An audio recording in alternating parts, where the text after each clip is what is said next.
The air, thick with the ghosts of honeysuckle and coming rain, did not stir. It held its breath as Silas worked. The corn stalks, brittle and gold, stood as silent witnesses in the pre-dawn gloom. Their rustling leaves, the only sound besides the wet, rhythmic work of his hands. He did not think of the man. Not as a man. He thought of him as material. Hemp rope, coarse and biting. A splintered cedar post, its wood still smelling of forest sap and sun.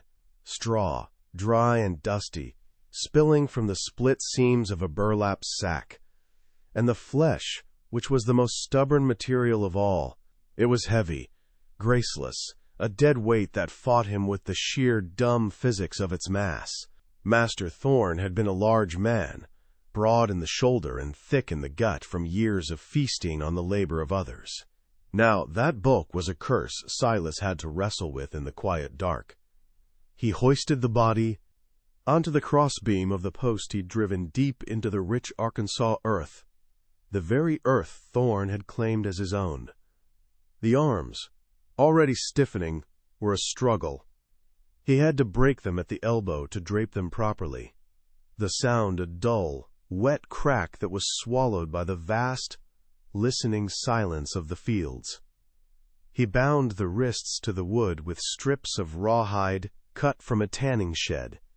He stuffed the man's fine linen shirt and woolen trousers with straw, pulling it from the sack and packing it in until the form swelled, becoming a grotesque parody of the man it had been. It was a scarecrow's body now, bloated and unnatural. The head was the last part. It lolled on its broken neck, the face turned toward the lightening sky. The eyes were open, filmed over with the first milky glaze of death, reflecting nothing. Silas took Thorne's own wide-brimmed straw hat, the one he wore to survey his kingdom of cotton and corn, and jammed it onto the head, pulling it low to shadow the vacant stare. He stepped back, his bare feet sinking into the cool, damp soil. He was covered in it. The blood, the dirt, the sweat of his exertion. His breath came in ragged gasps, each one a small explosion in his chest. He looked at his creation.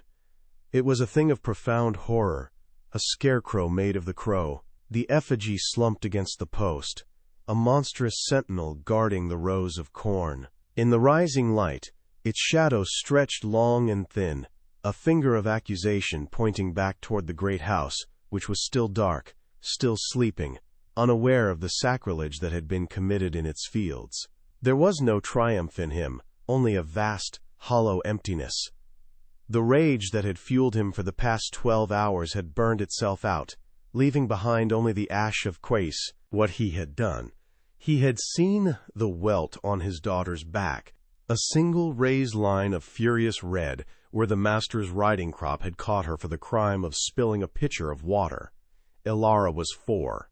She had cried, a sound not of pain, but of pure bewildered terror. And in that sound, something in Silas, a thing long caged and starving, had broken free. He had waited until the house was quiet, until the whiskey had claimed the master in his study. He had used a cotton hook. It had been quick, and it had been silent. The rest had been a ritual, an unmaking. He looked at his left hand. In the pale light, the scar on his palm seemed to glow. It was a crescent moon, a brand from a previous master, an iron that had slipped and marked him uniquely. It ached now, a phantom pain that was a constant companion to his life. He flexed his fingers, the scar pulling the skin tight. It was the hand that had held Ilara when she was born. It was the hand that had guided a plow, picked 1,000 pounds of cotton, and taken a life. A single bird called from the edge of the woods, a sharp, piercing cry that broke the spell. It was time. He turned his back on the scarecrow and ran, not toward the slave quarters, but toward the small cabin at the edge of the woods, where his daughter slept. He moved like a ghost through the familiar landscape, his feet knowing every root, every stone. The world was waking up, and he had to be gone before it saw what he had done. He had to take Ilara and disappear into the land that had both raised and broken him. He had to become a creature of the swamp, a whisper in the cypress trees, a memory that would curdle into legend. He had declared war not just on a man, but on the world that had made the man a master. And he knew, with a certainty that was as cold and hard as Riverstone, that the world would hunt him for it. It would send its dogs, its men, and its laws. It would not rest until it had reclaimed his body, his life, his very name. But in the half-light of that Arkansas morning, with the smell of blood on his skin and the image of the Scarecrow burned into his mind, all he could think of was the small, warm weight of his daughter in his arms, and the vast, unforgiving wilderness that lay ahead. He found Ilara curled on her thin straw pallet, her small body rising and falling with the gentle rhythm of sleep. A stray beam of light from the cabin's single window touched her face, and for a heart-stopping moment he could not breathe. She was the mirror of her mother, Lyra, who had been sold south 2 years ago. Same dark, luminous eyes, same mouth that held the hint of a smile even in sleep. He knelt beside her, his shadow falling over her. The lullaby his own mother had sung to him, a fragment of a language he no longer knew, rose in his throat. Sambo way, o alale, mondo, mondo. The words were ghosts, sounds without meaning, but they held the full weight of his history, of every loss, every chain, every lash of the whip. He scooped her up, her small body warm and pliant against his chest. She stirred, murmuring something in her sleep, and burrowed her face into his neck. The scent of her, clean and sweet, was a stark contrast to the metallic tang of death that clung to him. He wrapped her in a rough woolen blanket, grabbing a small sack that held a piece of hardtack and a dried gourd for water. It was not enough. It was everything. He slipped out of the cabin and into the woods, the world behind him dissolving into shades of gray. The sun was not yet up, but the sky was turning from indigo to a soft, bruised purple. He moved swiftly, his long legs eating up the ground, Ilara a precious sleeping burden. He did not look back. To look back was to be turned to salt, to be frozen in the horror of what he had left behind. He had to keep moving, to put the plantation, the Scarecrow, the entire world of bondage behind him. His destination was the great cypress swamp, a sprawling, untamed labyrinth of black water, ancient trees, and things that had no name. It was a place the overseers feared, a place where a man could disappear. It was a place where a man could also die.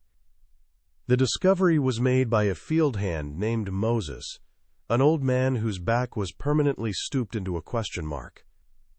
He had gone to the cornfield to fetch a tool he'd left behind, and had seen the strange figure silhouetted against the rising sun. At first he thought it was a joke, a particularly morbid one. Then he saw the boots, Master Thorne's fine leather boots, peeking out from beneath the straw-stuffed trousers. He saw the glint of the gold ring on the bound hand. He let out a cry that was thin and reedy, the sound of a terrified bird. It carried on the morning air, across the fields, all the way to the overseer's house. The overseer's name was Calloway.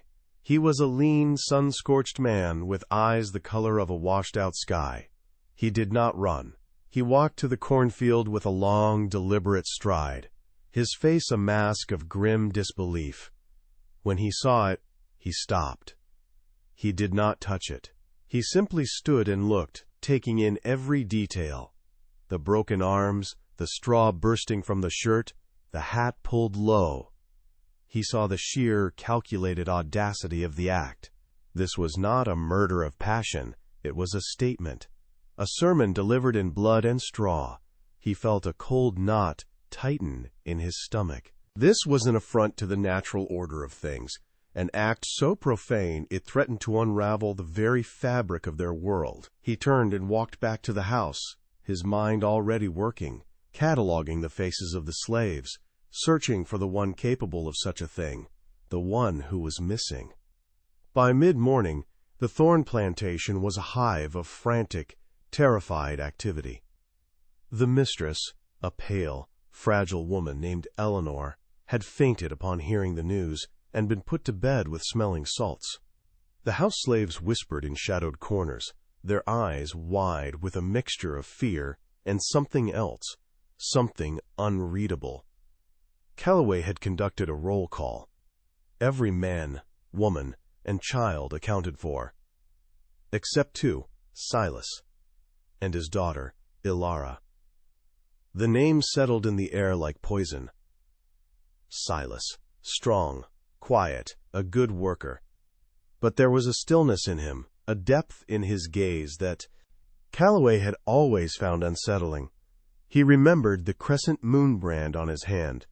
He remembered the way Silas looked at him sometimes, without fear, without deference, just a flat obsidian stare.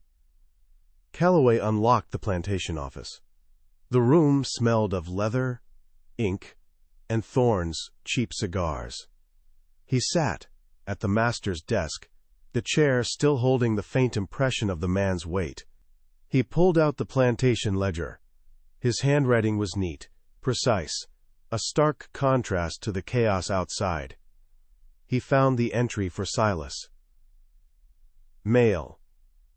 Approx. 30 years. Prime field hand. Strong. Intelligent. Purchased from the Bleecker Estate, 1858. Previous history unknown. Marked with a crescent-shaped brand. Left palm. Moody disposition. Potential for defiance. To be watched. Beneath it, in Thorne's sprawling, arrogant script, was a more recent note. His get, Ilara, shows promise for housework.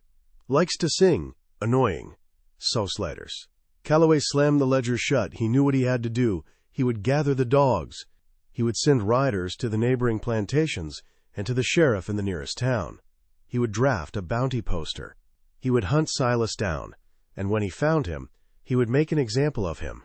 He would bring him back and hang him from the tallest oak tree on the property, and he would leave the body there to rot, a different kind of scarecrow, a warning to any other slave who dared to dream of raising a hand against their master.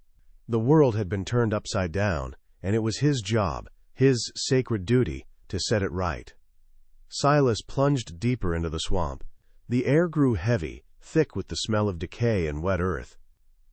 The sunlight, which had been a pale wash in the fields, was now a dappled, uncertain thing, filtered through a dense canopy of cypress and tupelo trees. Spanish moss hung from the branches in long, ghostly shrouds, swaying in the unfelt currents of air. The ground beneath his feet became soft, then spongy, then gave way to murky, knee-deep water. Ilara had woken up, her initial whimpers of confusion turning into a quiet, watchful silence as she clung to him. She was a child of the fields, and this place, with its strange sounds and grasping shadows, was an alien world. "Where are we going, Papa?" she whispered, her small voice a fragile sound in the immense quiet. "Away," he said, his voice a low rumble. "We're going to find the North Star." It was a story, a myth whispered in the quarters, a dream of a land where a man's skin did not determine his fate. He didn't know if it was real, or how to find it. Right now, his only star was survival.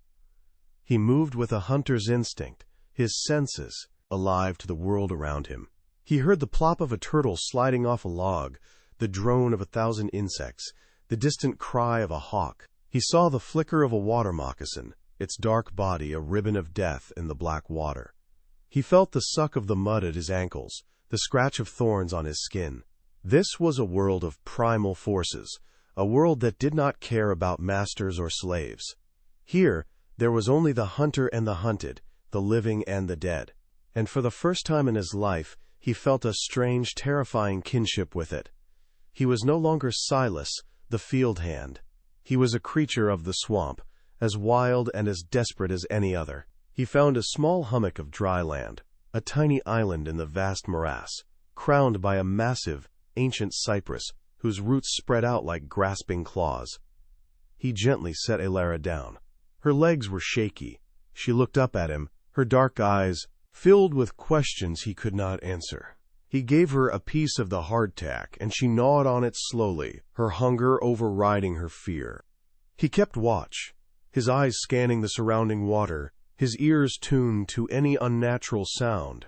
He thought of the Scarecrow. The image was seared into his memory, a tableau of his own making.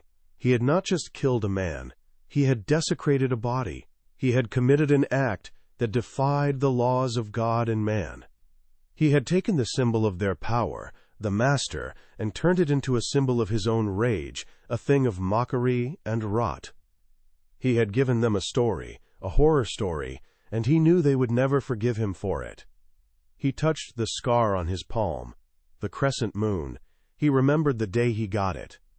He had been a boy, no older than 10, on a different plantation, with a different master. He had been accused of stealing a biscuit. The master, a small, rat-faced man, had heated the branding iron, the one used for marking livestock. It was supposed to be a simple B for Bleecker, but the man had been drinking, and his hand had slipped. The iron had seared a perfect, beautiful, terrible crescent into the soft flesh of his hand. He had not cried out. He had bitten his tongue until it bled, the coppery taste of his own blood filling his mouth. He had learned then that to show pain was to give them a victory. The scar was his first lesson in the art of endurance. Now it felt different. It was not just a mark of ownership, it was his own, a part of him, a dark moon he carried with him always. A sound drifted through the trees. Faint, but unmistakable, the baying of hounds. Calloway stood over the dog pen, a leather leash coiled in his hand. The dogs, a mix of bloodhounds and curs, were in a frenzy, their deep-throated barks echoing through the morning air. They smelled the hunt. He had sent a rider with one of Silas's old shirts, letting the dogs get the scent. He had gathered a posse of a half-dozen men from neighboring farms, their faces grim, their rifles resting in the crooks of their arms. They were not just hunting a runaway slave. They were putting down an insurrection. They were restoring order. "He's headed for the swamp," one of the men said, spitting a stream of tobacco juice. "Only a fool would go in there." "Silas is no fool," Calloway said, his voice flat. He clipped the leash onto the collar of the lead dog, a massive bloodhound named Judge. "He's desperate, and a desperate man is more dangerous than a fool." He looked toward the dark line of trees that marked the edge of the swamp. It was a place of shadows and secrets, a place he hated. But he would go in, he would follow Silas into the very belly of that green hell if he had to. He would not be beaten by a slave in a swamp. He mounted his horse, the leather of the saddle creaking. "Let's go," he said, and gave the signal. The dogs surged forward, straining at their leashes, their voices a ragged chorus of bloodlust. The hunt had begun. The sound of the dogs sent a jolt of pure adrenaline through Silas. He snatched Elara, pulling her tight against him, his hand clamped over her mouth to stifle the cry that rose in her throat. "Shh, little bird," he whispered, his voice urgent. "We have to be quiet now. Quieter than mice." He slid into the water, its coldness a shock against his warm skin. He kept the cypress trunk between him and the direction of the barking, moving deeper into the swamp. The water rose to his waist, then his chest.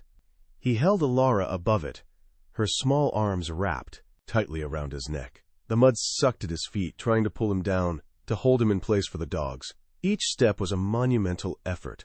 The baying grew louder, closer. He could hear the crashing of men and horses through the undergrowth at the swamp's edge. They were coming. He scanned the water, his eyes wide with desperation. He saw it then. A hollow log, half submerged, covered in moss and fungus. It was a risk. It could be home to a snake, a nest of spiders. But it was his only chance. He waded toward it, his movements slow and deliberate, trying not to make a ripple. He reached the log and peered inside. It was dark, and smelled of rot. He took a deep breath. He looked at Ilara, whose eyes were wide with terror. He brought his lips to her ear. "We're going to play a game," he whispered. "The quiet game. We have to hide in here. You cannot make a sound, my love. Not a single sound. Do you understand?" She nodded, a tiny, jerky movement. He kissed her forehead, then gently pushed her into the hollow of the log. He slid in after her, pulling a curtain of Spanish moss over the opening. The world went dark. The space was cramped, suffocating. The water inside was cold and slimy, and something brushed against his leg. He fought the urge to flinch. He held Ilara against him, his body a shield. He could feel the frantic beating of her heart against his ribs. He put his fingers to her lips, a silent reminder. The barking was deafening now. It was right on top of them. He could hear the splashing of the dogs as they entered the water, the shouted commands of the men. "He's in here somewhere. The scent is strong." That was Calloway's voice, sharp and clear. "Damn this place," another voice grumbled. "He could be anywhere." A dog was whining, circling near their log. Silas's heart hammered against his ribs. He held his breath. Ilara was trembling in his arms, a small, terrified animal. He began to hum, the sound so low it was more a vibration in his chest than a noise. Natas, O alele mondo mondo, the ancient lullaby, a thread of sound connecting him to his mother, to his past, to a time before this terror. He felt Ilara's trembling lessen, her body relaxing slightly against his. The dog barked, a sharp, frustrated sound, right outside the log. Silas squeezed his eyes shut. This was it. They were found. But then he heard Calloway's voice again, angry and impatient. "He's thrown them off the scent, the water's confusing them. Spread out. Check every island, every thicket. He can't have gone far." The splashing and shouting moved away, receding into the distance. The baying grew fainter. Silas stayed, hidden in the log, unmoving, for what felt like an eternity. He listened until the only sounds were the natural sounds of the swamp, the buzzing of mosquitoes, the croak of a frog, the drip of water from a cypress knee. Only then did he allow himself to breathe. He had survived the first test. But he knew it was only the beginning. The hunters were in his world now, and they would not give up. He was no longer just a man running for his life. He was the ghost in the machine, the dark rumor, the Scarecrow's creator. And his war had just begun. Days bled into a week. Silas and Ilara lived a half-life in the swamp, a furtive, nocturnal existence. They slept during the day, hidden in dense canebrakes or on high branches of cypress trees, and moved at night, guided by the moon and the stars. Silas became a creature of immense patience and cunning. He learned the swamp's rhythms, its secret languages. He learned which mushrooms were safe to eat, how to catch fish with his bare hands, how to build a smokeless fire in a hollow stump. He learned the patterns of the hunting parties, their lazy midday rests, their cautious advances at dawn and dusk. He saw them often, distant figures in skiffs, their rifles glinting in the sun, the mournful cries of their hounds a constant, threatening music on the wind. Ilara adapted with the resilience of a child. The swamp became her new world. She learned the names of the birds, to tell a moccasin from a harmless water snake to be as quiet as a shadow. But the strange showed in the new hollows of her cheeks, in the way she would start at any sudden noise, in the nightmares that made her cry out in her sleep. In those moments, Silas would hold her and hum the lullaby, the fragmented melody, a prayer against the darkness. No wa lele. Mondo, Mondo. It was a fragile shield, but it was all he had. His body grew leaner, harder. His skin was cross-hatched with a map of scratches and insect bites. But his mind grew sharper. The rage that had driven him to kill Thorn had cooled into a single, hard point of focus. Protect Ilara. Get her out. Every sunrise was a victory. Every sunset a new threat. He began to see the world differently. He saw the beauty in the swamp's desolation, the fierce, uncompromising will to live in every plant and creature. He found a patch of spider lilies growing on a small, muddy bank. Their delicate, blood-red blossoms, with their long, curling stamens, seemed too beautiful for such a place. They reminded him of Lyra. She had loved wildflowers, had always found a way to have a small, bright bloom in a jar of water in their cabin, a tiny act of rebellion against the ugliness of their lives. He picked one of the lilies and tucked it into Ilara's hair. She smiled, a rare, brilliant flash of light in the gloom. The flower became their secret symbol, a promise of beauty in a world of mud and fear. Back on the thorn plantation, Calloway's frustration curdled into a cold, obsessive rage. The Scarecrow still stood in the cornfield. The mistress, Eleanor, in a fit of hysteria, had forbidden anyone from taking it down. "Leave it," she had shrieked. "Let it stand as a monument to this godless land." So it remained, a decomposing horror, its fine clothes tattered by the wind and rain, its straw body becoming a home for insects and birds. It was a constant, mocking reminder of Calloway's failure. He had circulated the bounty poster far and wide. The ink was stark and black on the cheap paper. $500 reward, wanted for the ACT of murder and insurrection, the runaway Negro. Silas, formerly the property of the late Mr. Jonathan Thorn, approximately 30 years of age, stands near to 6 feet in height, powerfully built. Complexion is of a dark cast, has a distinctive scar in the shape of a crescent moon on the palm of his left hand. Believed to be armed and is extremely dangerous. He is accompanied by his female child, Ilara, aged 4 years. The above reward will be paid for his capture and delivery to the Thorn Plantation, or for proof of his death. R. Calloway, Overseer. The poster had brought men from all over the county. Farmers with old muskets, town dwellers with a taste for blood sport, and professional slave catchers, with their cold eyes and specialized tools. Among them was a man they called the Gray Man. He was not a bounty hunter in the traditional sense. He was a tracker, a legend in the territory, a gaunt, silent man who was said to be more at home in the wilderness than in a town. He worked alone, with only a pair of vicious, half-starved dogs that seemed more wolf than canine. He arrived at the Thorn Plantation one afternoon, a wraith on a pale horse, and spoke to Calloway in a voice that was like the rustle of dry leaves. "I hear you lost something," the Gray Man said, his eyes scanning the swamp's edge. "I lost a murderer," Calloway corrected, his voice tight. The Gray Man dismounted. He was taller than Calloway had expected, and thin as a rail. He walked to the dog pen and looked at Calloway's hounds. He made a soft clicking sound with his tongue, and judged the lead dog whimpered and pressed itself to the back of the cage. The Gray Man's own dogs stood at his heels, silent and watchful, their yellow eyes unblinking. "Your dogs are loud," the Gray Man said. "A loud dog tells a man you're coming." "I prefer to listen."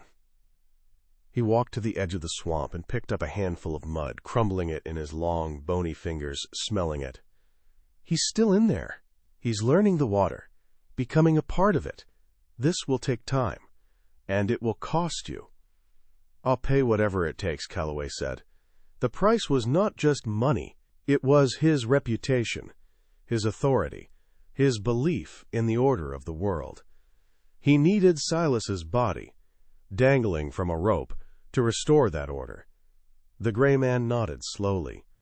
"500 is for the body," he said, his pale eyes fixing on Calloway. "For the legend, the price is higher." Without another word, he melted into the tree line, his 2 dogs moving like shadows at his side. A new, more dangerous phase of the hunt had begun. Silas knew the new hunter was there before he ever saw him. The swamp changed. The patrols became less frequent but more deliberate. Traps appeared, simple snares and deadfalls, on the paths he had used. He found one of his fishing spots poisoned, the water clouded, the fish floating belly up. This was not Calloway's work. This was someone who knew the wilderness, who thought like he did. A cold dread, different from the frantic fear he'd felt before, settled in his bones. He was no longer just evading a posse. He was being stalked by a predator. He became even more cautious, doubling back on his own trails, wading through water for miles to leave no scent, teaching Alara to walk on logs and roots to leave no prints. He felt a constant prickling sensation on the back of his neck, the feeling of being watched.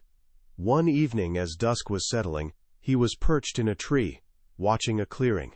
He saw a flicker of movement. It was the gray man. He was not dressed for the swamp. He wore dark, town-style clothes that seemed to absorb the light. He moved with an unnerving grace, his 2 dogs trotting at his side without a sound. He stopped in the middle of the clearing, a spot where Silas and Alara had rested 2 days before. The man knelt, his long fingers brushing the ground. He picked up something small and held it to the fading light. It was the wilted, browning spider lily that had fallen from Alara's hair. The gray man looked at it. Then his head lifted, his gaze sweeping the trees, his eyes seeming to bore right through the foliage, right into Silas's hiding place. Silas's blood ran cold. The man smiled, a thin, lipless stretching of his mouth. He then stood up and continued on, moving in the exact direction Silas had taken. The game had changed. This was a battle of wits, a deadly chess match played across a board of mud and cypress. Silas felt a surge of something he had not felt since the night he killed Thorn, a cold, clarifying rage. This man was hunting his child. He was not just a threat to be evaded. He was an enemy to be fought. Silas was no longer just prey. He had to become a hunter himself. He began to set his own traps, not to kill, but to mislead, to wound. He used his knowledge of the swamp to his advantage. He crafted false trails that led to snake-infested thickets or deep sinkholes of quicksand. He used sharpened cane stakes, hidden in the mud along the waterways. He became a ghost, a malevolent spirit of the swamp. The legends Calloway had feared were now being born out of necessity. The other hunters grew fearful. They spoke of a demon in the swamp, a massive black man with a moon-shaped scar who could walk on water and command the snakes. Several of them abandoned the hunt, unnerved by the silent, watching wilderness and the stories that were breeding in it. But the gray man was not deterred. He seemed to anticipate Silas's moves, sidestepping the traps, reading the false signs. One of his dogs fell victim to a cane stake, its yelp a sharp, shocking sound in the night. The next day, Silas found the dog's body left on his trail, its throat cut. A message. I am still here. I am still coming. The pressure was immense. Alara was growing weaker. The meager diet of fish, roots, and berries was not enough. She had a persistent cough, and her small body was racked with feverish shivers at night. Silas was haunted by his powerlessness to help her. He could fight a man, he could outwit dogs, but he could not fight a fever. Her survival depended on getting out of the swamp, on finding real food, real shelter. He had to make a move. He had to do something drastic. He had heard the slave patrols talking, their voices carrying over the water at night. They spoke of the war, of the secession of Arkansas from the Union. They spoke of a great unease, of supplies being diverted, of men being called up to fight. But they also spoke of the upcoming harvest festival at the Thorn Plantation. In a desperate attempt to restore a sense of normalcy, of mastery, Eleanor Thorn had insisted the annual feast go on. It was to be a grand affair, a defiant gesture to the world, to the ghost in their swamp, that their way of life would not be broken. An idea, mad and desperate, began to form in Silas's mind, a plan born of love and fury. He would not run north. Not yet. He would go back. He would return to the heart of the beast, to the place of his bondage. He would use their celebration, their defiant feast, as a weapon against them. He would give them a harvest they would never forget. He would burn it all to the ground. The night of the harvest festival was thick and starless, the air charged with the promise of a coming storm. On the thorn plantation, the great house blazed with light, every window a warm golden eye. Carriages lined the long drive, and the sound of laughter and fiddle music spilled out onto the manicured lawns. It was a scene of defiant opulence, a world away from the dark, hungry reality of the swamp. Calloway stood on the veranda, a glass of whiskey in his hand, his face a grim mask. He hated this. It felt like dancing on a grave. The Scarecrow still stood in the cornfield, a skeletal guest at the feast. The gray man was out there, somewhere in the darkness, a patient predator. And Silas was still free. Calloway felt the foundations of his world cracking beneath his feet. Silas moved through the darkness like a wraith, Alara strapped to his back, sleeping fitfully under the influence of a calming root he had found. He had spent days watching the plantation, learning the routines, the placement of the guards. He knew this land better than any of them. It was in his bones, in his blood. He carried a small bundle, a collection of dried moss, pitch-rich pine knots, and a stolen flint and steel. His plan was simple and terrible. He was not going to attack the house. He was going to attack the source of its wealth, its power, the cotton gin. The gin was a massive wooden structure that stood near the river, filled with the recent harvest. It was a tinderbox, a monument to a year of back-breaking labor. He reached it undetected, the sounds of the party providing perfect cover. He worked quickly, his hands sure and steady. He piled the tinder against the dry wooden walls, his heart a slow, heavy drum in his chest. He looked at the crescent moon, scar on his hand. It seemed to shine in the faint ambient light from the house. He thought of his mother, of Lyra, of Alara. He thought of the generations of stolen lives that had been fed into this machine, this world. He was not just burning a building, he was burning a history. He struck the flint against the steel. A spark. Another. A tiny flame caught in the dried moss. It flickered, then grew. A hungry, living thing. He was turning to leave when a voice cut through the night. "I knew you'd come back." Silas froze. The gray man stood not 20 feet away, a long rifle held loosely in his hands. His 2 dogs, one of them limping, stood at his side, silent and menacing. "You're not like the others," the gray man said, his voice conversational, calm. "You have a purpose. I admire that. But your purpose ends here." Silas gently slid Alara from his back, propping her sleeping form against a stack of cotton bales. "My purpose is my own," he said, his voice low and dangerous.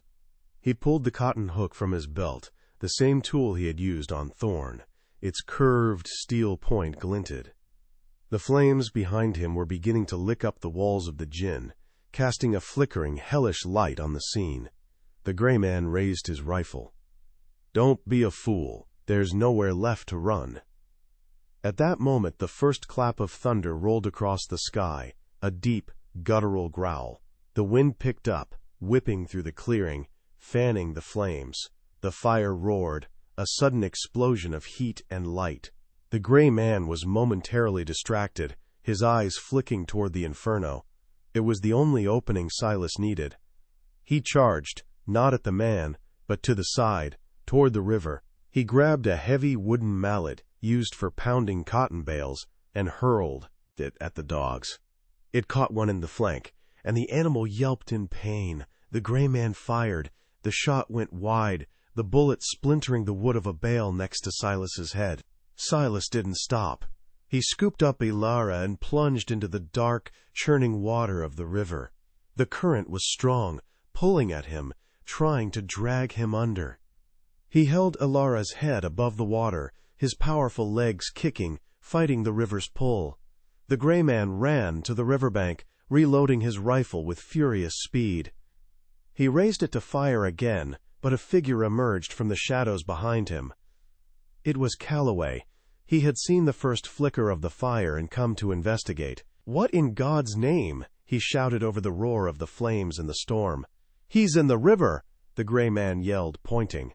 Calloway saw the dark shape in the water, a head, and a smaller bundle moving. Downstream, he raised his own pistol, but at that moment the fire reached the oil stores inside the gin. The building erupted in a massive fireball, a volcanic explosion that lit up the entire sky. The force of the blast threw both Calloway and the gray man to the ground. The party at the great house dissolved into screams and chaos. The world had become an apocalypse of fire and storm. Silas was carried by the current, the river his only ally. He looked back once. He saw the plantation silhouetted against a wall of flame, a vision of Judgment Day. He saw the great house, its windows reflecting the fire, like eyes witnessing its own doom. He saw the Scarecrow in the cornfield, briefly illuminated, its arms outstretched, as if in welcome to the inferno. Then the river carried him around a bend, and the sight was gone. He was alone with his daughter, in the storm-tossed darkness, the roar of the fire replaced by the roar of the river. He did not know if he was swimming toward freedom or a different kind of death. But he was moving, and for now, that was enough. In the morning, the thorn plantation was a ruin. The cotton gin was a pile of smoldering ash. The fire had spread, carried by the storm winds, and consumed the overseer's house and several of the outbuildings. The great house itself was scarred, one wing blackened and gutted. The Scarecrow was gone, consumed by the flames that had swept through the dry cornfield. Of Master Thorn, nothing remained but a legend and a scorched patch of earth. They found the gray man's body downriver, tangled in the roots of a cypress tree. His rifle was gone, and there was a deep, crescent-shaped wound in his neck. Calloway survived, his arm broken, his face burned. He told the sheriff that Silas had set the fire, and that he had seen him drown in the river, swept away by the current. It was the official story. The hunt was called off. The bounty was never paid. Silas, the slave who turned his master into a scarecrow, was declared dead. But the stories did not die. For years, runaway slaves moving north through Arkansas whispered tales of a ghost in the great cypress swamp, a tall, silent man with a crescent moon scar on his hand who would appear in the dead of night to guide them, to leave food on the trail, to chase off the slave catchers, dogs with a low, haunting lullaby that sounded like the wind in the trees. Some said he had a daughter with him, a girl with eyes like dark stars, who could speak to the birds. Others said he had drowned in the river, and it was his angry spirit that lingered, forever bound to the land of his suffering. No one ever knew for sure.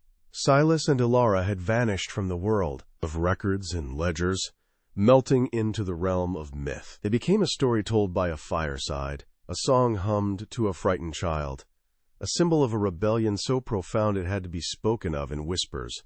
Epilogue, Memphis, 1932. The young woman from the Federal Writers Project sat on the porch of the small, neat house, her notepad in her lap. The old woman in the rocking chair opposite her was named Sarah Jane Washington. She was 93 years old, her skin a beautiful, intricate map of wrinkles, her eyes still sharp and clear. Her grandmother had been a slave on a plantation in Arkansas. "Tell me a story from the old times," the young writer said, her pencil poised. "A true one." Sarah Jane rocked back and forth, the chair creaking in a slow, steady rhythm. "Truth is a slippery thing, child," she said, her voice a soft, reedy whisper. "It changes with the telling. But I'll tell you the story of the Scarecrow Man. My grandma told it to me, and her mama told it to her. She told the story of a cruel master and a slave named Silas. She told of a terrible act in a cornfield, of a desperate flight into a swamp, of a great fire that burned a plantation to the ground. She spoke of him not as a murderer, but as an avenger, a spirit of justice. "They say he died in the river," Sarah Jane said, her eyes looking at something far away. "But my grandma never believed it. She said some folks are too strong, or maybe just too angry, to die." She stopped rocking and leaned forward, her voice dropping to a conspiratorial whisper. Years later, after the surrender, a letter came to one of the freed families still living in the area. It had no name on it, and it came from a town way up north, a place in Canada. The paper was old and soft. Most folks couldn't read, but my Uncle James could. He said the handwriting was rough, like it was hard for the man to form the letters. The writer leaned in, her pencil scratching furiously. "What did it say?" Sarah Jane smiled, a slow, mysterious smile. "It didn't say much, just a few lines. It said, 'The North Star is real. The little bird has learned to fly. Tell our people to look for the moon.'" She reached into the pocket of her apron and pulled out a small, tattered Bible. She opened it carefully, its pages brittle with age. Tucked inside was a pressed flower. It was faded and delicate, but its shape was still clear, a blood-red blossom with long, curling, spider-like tendrils. "My grandma said a free man traveling down from the north gave this to her," Sarah Jane said, her old fingers gently touching the fragile petals. "He said a woman gave it to him. An old woman with a young voice, who lived in a free settlement across the border. He said she told him it was a spider lily. She said it grew in a place of great darkness, but it was a reminder that beauty can survive anything. She also taught him a little song, a lullaby she said her father used to sing." Sarah Jane closed her eyes, and in a voice that was suddenly clear and young, she began to hum. It was a strange, haunting melody, made of only a few repeating notes, a fragment of a lost world. The young writer stopped writing and just listened, the sound filling the quiet afternoon air, a thread of memory stretching back through the years, back to a dark swamp, a desperate father, and a love that had refused to be extinguished. The line between history and myth is drawn in water and smoke. Was Silas a man or a ghost? A murderer or a liberator? Perhaps he was all of these things. Slavery was a system that sought to unmake people, to turn them into property, into tools, into things. It sought to erase their names, their families, their gods. But it could not erase the human heart, in all its capacity for love, grief, and, when pushed past the limits of endurance, a rage as righteous and as cleansing as fire. The story of Silas is not a story of a monster. It is the story of a man who, in a world determined to dehumanize him, chose to reclaim his own narrative, using the very tools of horror that had been used against him.